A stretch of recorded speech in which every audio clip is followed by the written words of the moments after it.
1. மாம்சத்தின்படி நடவாமல் ஆவியின்படியே நடக்க வேண்டும். We must walk not according to the flesh but according to the spirit. பாவமான மாம்ச ஆசைகளுக்கு பதிலாக பரிசுத்த ஆவியின் வழியில் நடக்க வேண்டும். 2. பொறாமை உள்ளவர்களாய் நடவாமல் சீராய் நடக்க வேண்டும். We must not walk with jealousy but walk uprightly.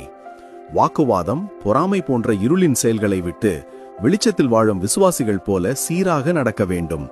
3. வீணான சிந்தையில் நடவாமல் சாட்சியுள்ளவர்களாய் நடக்க வேண்டும். We must not walk in vain thoughts but as people with a good testimony. அறியாதவர்களைப் போல் பயனற்ற சிந்தனையிலும் வீண் வாழ்விலும் அல்லாமல் கிறிஸ்துவுக்குள் புத்தியுள்ள வாழ்வை வாழ வேண்டும். 4. இருளிலே நடவாமல் இயேசுவை பின்பற்றி நடக்க வேண்டும்.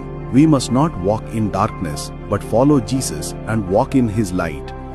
இயேசுவே உலகத்தின் ஒளி. அவரை பின்பற்றுகிறவன் பாவத்தின் இருளில் அல்லாமல் நித்திய ஜீவ ஒளியிலே வாழ்வான். 5. ஞானமற்றவர்களைப் போல நடவாமல் காலத்தை பிரயோஜனப்படுத்திக் கொள்கிறவர்கள் போல நடக்க வேண்டும். We must not walk as unwise people but as those who make the best use of time. இந்த உலக நாட்கள் பொல்லாதவை என்பதால் தேவனுடைய சித்தத்தின்படி ஞானமாய் வாழ்ந்து ஒவ்வொரு நேரத்தையும் ஆவிக்குரிய காரியங்களில் பிரயோஜனப்படுத்திக் கொள்ளுங்கள்.